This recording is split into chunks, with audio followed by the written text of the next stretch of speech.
Hello friends, welcome to my YouTube channel.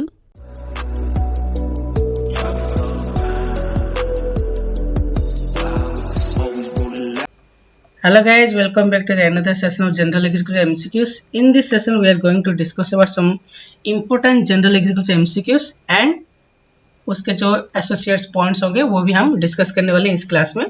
Video को and तक जरूर देखना क्योंकि इस सेशन में हम कुछ अलग ही क्वेश्चन लाए हैं और बहुत अच्छे से डिस्कस करने वाले हैं इस सेशन में। अगर आपने अभी तक हमारे चैनल को सब्सक्राइब नहीं किया तो सब्सक्राइब जरूर कर देना क्योंकि इस तरह का वीडियो रोज ही आपके लिए हम लेके आएंगे। ठीक है, आगे बढ़ते हैं। आज का पहला सवाल, what is the honey yield per colony per year of the European bee? 20 to 25 kg, 0.5 to 1 kg, 45 to 180 kg या 2 to 5 kg?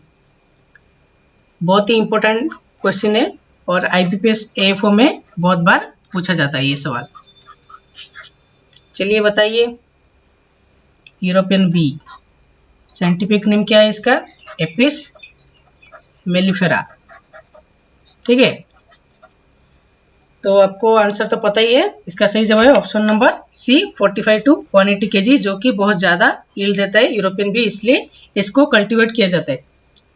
समझे, इसको कल्चर किया जाता है यूरोपियन बी, या इसको हम इटालियन बी भी बोलते हैं। तो देख लेते हैं बाकी सारे हमारा जो बीज होते हैं वो कितना कितना हनी देते हैं। इंडियन बी जो है वो कितना देता है? 2 to 5 kg ओनली देता है, बहुत ही कम। इटालियन और European bee 45 to 180 kg। Rock bee Apis dorsata जो कि 20 to 35 kg देता है। Little bee Apis florea 0.5 to 1 kg देता है। And dammar bee Melipona 60 to 200 kg देता है। ये जो टेबल लेके आए हम एंटोमोलॉजी रिफ्रेशर से लेके आए। अगर आप कुछ डाउट हो तो वो बुक जाके आप प्रिपेयर कर सकते हैं, और अगर आपको कुछ नया वैल्यू भी पता है वो आप याद रख सकते हैं। ओके, आगे बढ़ते हैं। Irregular holes is an acute damage symptom of which storage paste? Pulse बिटिल, rice weevil, rice moth या रेड फ्लोर बिटिल? हमारे जो इरेगुलर होल्स दिखा जाते हैं मतलब जो कि ग्रेन्स में, तो वो कौन सा पेस्ट की वजह से दिखने को मिलता है? चलिए बताइए इसका आंसर। स्टोरेज पेस्ट से ये क्वेश्चन लेके आया हूं मैं, जो कि बहुत ही मतलब स्मॉल पार्ट है और बहुत ही इंपॉर्टेंट पार्ट है। इससे क्वेश्चन आता ही आता है, एक तो क्वेश्चन तो आता ही है, स्टोरेज पेस्ट है। तो इसका सही जवाब है option number C, rice weevil. ठीक है, इसका साइंटिफिक नेम है सिट्टोफिलस ओराइजे। साइंटिफिक नेम भी कभी कभी पूछा जाता है तो आपको याद रखना है दोस्तों। तो बाकी सारे देख लेते हैं। पल्स बिटिल और लेसर ग्रेन बोरर का जो डैमेजिंग सिम्टम होता है वो सर्कुलर होल्स होता है। राइस विविल जो होता है उसको तो हमने बताया irregular holes and heat spot पाया जाता है उसमें। राइस मॉथ जो है हमारा, आपको तो पता ही है, डेंस वेबिंग करते हैं वो। अगर आप कुछ राइस ग्रेन में देखें तो एक मतलब डेंस की तरह पूरा का पूरा जो ग्रेस वहां पे लगा रहता है, उसको हम बोलते हैं डेंस वेबिंग, जो कि राइस मॉथ की वजह से होता है। रेड फ्लोर बिटिल जो कि ऑफ फ्लेवर गैस, जो कि हमारा क्विनोन गैस की वजह से होता है। And cannibalism is observe in this insect pest. Mites में अगर लगा तो आपको मस्टी ऑर्डर इन ग्रेन्स मतलब यक। ओके, आगे बढ़ते हैं। Hot water treatment was developed by लुथराइन सुटन, जेंसन, कार्टन या मिलाडेंट? हॉट वाटर ट्रीटमेंट जो कि हम लूज स्पॉट ऑफ व्हीट को कंट्रोल करने के लिए यूज करते हैं, और ये जो मेथड है इसको किसने डेवलप किया था? चलिए बताइए, वेरी इजी क्वेश्चन है। ओ, इसका आंसर नहीं है तो आपको क्या करना है? कमेंट बॉक्स में फटाफट लिख देना है, समझे? कमेंट बॉक्स में फटाफट इसका आंसर लिख देने का है। आगे बढ़ते हैं। Which one of the following is a recalcitrant seed? Sesamum, paddy, rubber या रेड ग्राम? आप सोचोगे भाई ने क्या पूछ दिया ये क्वेश्चन, रिकैल्सिस्ट्रेंट सीड अब क्या है? बहुत ही इजी क्वेश्चन है दोस्तों, बताइए। इसका सही जवाब है ऑप्शन नंबर सी, रबर। तो हमारा जो सीड होते हैं वो दो तरह का होता है, वन इज ऑर्थोडॉक्स सीड्स, समझे, और एक होता है रिकैल्सिस्ट्रेंट। ऑर्थोडॉक्स क्या होता है कि जब हम मॉइस्चर डिक्रीज करेंगे तो क्या होगा? वायबिलिटी जो है वो इंप्रूव होगा सीड का। रिकैल्सिस्ट्रेंट में क्या होगा? जब मॉइस्चर डिक्रीज होगा तो वायबिलिटी भी डिक्रीज होगा। ये दोनों आपको बहुत ही अच्छे से याद रखने हैं। रिकैल्सिस्ट्रेंट अदर एग्जांपल्स लाइक ओक आ गया, कॉफी आ गया आपका, ठीक है, ये वाला सब रिकैल्सिस्ट्रेंट होता है। सॉरी कॉफी बोल दिया, कोकोआ होता है, ओके कोकोआ। और जो सेसम, पैडी, रेड ग्राम, ये सब क्या होता है, सेसम में ऑयल सीड्स होता है, पैडी जो है वो सीरियल के अंडर आता है और रेड ग्राम जो है वो पल्सेस के अंडर आता है। ये तीनों का हम क्या बोलते हैं, ऑर्थोडॉक्स सीड। अगर हम मॉइस्चर परसेंट डिक्रीज करेंगे तो वो स्टोरेज वायबिलिटी वो बढ़ जाता है, इसलिए उसको हम ऑर्थोडॉक्स सीड बोलते हैं। समझे, आगे बढ़ते हैं। Anything that satisfy human want is called services, wealth, money या गुड्स। जो भी चीज आपका जो वांट है अगर उसको आप फुलफिल कर देते हैं तो उसको हम क्या बोलेंगे, बताइए। बहुत ही इजी क्वेश्चन है, इकोनॉमिक्स का क्वेश्चन लेके आते हैं, क्योंकि ये जो पार्ट को हम नेग्लेक्ट बहुत करते हैं, पर यहाँ से बहुत बार 4-5 क्वेश्चन आ जाते हैं और आप ऐसे ही देख लेते हैं, यह यहाँ से मतलब कैसे आ गए ये क्वेश्चन, कहाँ से आया ये, ओके। इसलिए रोज ही हम इकोनॉमिक्स का क्वेश्चन लेके आएंगे और आपको इकोनॉमिक्स का जो सारा कंसेप्ट है आपको समझाएंगे।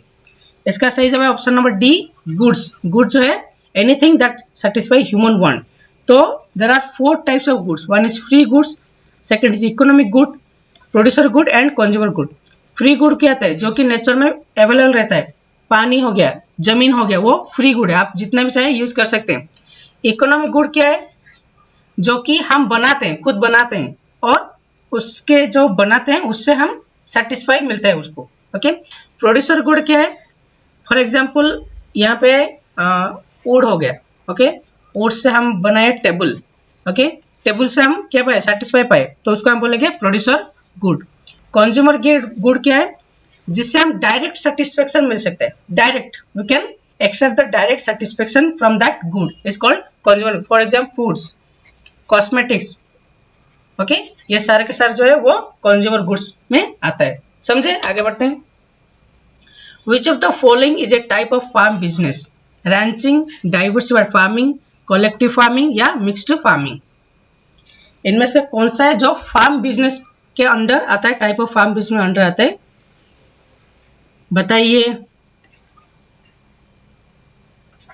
हमारा जो फार्म मैनेजमेंट है इसके अंडर ये आता है। इसका सही जवाब option number C, collective farming. ये जो रैंचिंग, डाइवर्सिफाइड फार्मिंग और जो मिक्स फार्मिंग है वो टाइप ऑफ फार्मिंग में आते हैं, टाइप ऑफ फार्मिंग के अंडर आते हैं। समझे, आगे बढ़ते हैं। Which of the following is an off season variety of mango, Langra, रोजिका, चौसा या मधुलिका। बहुत ही इंटरेस्टिंग नाम है और चारों का जो है वो बहुत ही इंपॉर्टेंट माना जाता है, इसको डिस्कस करेंगे बाद में। तो इसका सही जवाब ऑप्शन नंबर डी, मधुलिका। और एक वेराइटी है निरंजन, समझे कि नहीं, ये दोनों के दोनों ऑफ सीजन वेराइटी माना जाता है मैंगो का। लैंगड़ा जो है उसका एक फ्लेवर होता है, टर्पेंटाइन फ्लेवर बोलते हैं उसको, क्या बोलते हैं, टर्पेंटाइन फ्लेवर, जो कि बहुत ही अच्छा रहता है। छोटे छोटे मैंगो रहते हैं, बहुत अच्छा फ्लेवर देते हैं, खाने में बहुत मजा आता है। तो रोजिका जो है वो म्यूटेंट वेराइटी है दोस्तों, वो म्यूटेंट वेराइटी है, बहुत बार पूछा गया सवाल है। चौसा जो है वो बहुत स्वीटेस्ट वेराइटी है, इसको हम स्वीटेस्ट वेराइटी बोलते हैं। देख लीजिए मैंगो, मुझे तो पसंद नहीं, आपको अगर पसंद है तो खा लेना। आगे बढ़ते हैं। Rainfed variety of tomato is Arka Abhijit, Paiyur 1, Hisar Lalit या अर्का सम्राट। हमारा जो अभी जो क्वेश्चन लेवल ना वो ऐसे पूछा जाता है कि मतलब डिफाइन, मतलब डेफिनेट पूछा जाता है। फॉर एग्जाम्पल रेनफेड वेराइटी हो गया, ड्रॉट टॉलरेंट वेराइटी हो गया या निमाटोड रेजिस्टेंट वेराइटी हो गया। मतलब ऐसे नहीं पूछते कि ये वेराइटी कौन सा क्रॉप का है, वो मतलब पर्टिकुलर पूछ लेते हैं। मतलब टोमेटो का ही 4 वेराइटी दे देंगे, उसमें से एक पर्टिकुलर क्वेश्चन आपको पूछ देंगे। डिफिकल्ट लेवल इज अपर, हो गया, खत्म, बात खत्म। आगे बढ़ते हैं। इसका सही जवाब ऑप्शन नंबर बी, पायुर 1, जो कि हमारा रेनफेड वेराइटी ऑफ टोमेटो है। पायुर 1 जो है वो हाई डेंसिटी प्लांटिंग के लिए सुटेबल है, जो मैंगो का भी एक वेराइटी है पायुर 1। और का अभिजीत जो है वो विल्ट रेजिस्टेंट वेराइटी है दोस्तों, वो विल्ट रेजिस्टेंट वेराइटी है। हिस्सर ललित जो है वो निमाटोड रेजिस्टेंट वेराइटी है, टोमेटो का ये, ओके, निमाटोड रेजिस्टेंट वेराइटी है। अर्का सम्राट एंड अर्का रॉक्योगी 2 वेराइटी है टोमेटो का, जो कि टोमेटो लीफ कॉल वायरस जो है वो उसका भी रेजिस्टेंट है, विल्ट रेजिस्टेंट है एंड लीफ ब्लाइट का भी रेजिस्टेंट है। ये तीनों का तीनों जो रेजिस्टेंट करता है वो सम्राट माना जाता है उसको, और रक्षक माना जाता है उसको। समझे, याद रह जाएगा। आगे बढ़ते हैं। Who coined the word cyclone? H F. Blanford, sir John Eliot, Harry Piddington या फिलिप? बहुत ही इंपॉर्टेंट क्वेश्चन है ये वाला, आपके लिए नया होगा। साइक्लोन को किसने कॉइन किया था बताइए। इसका सही जवाब है ऑप्शन नंबर सी, हैरी पिडिंगटन।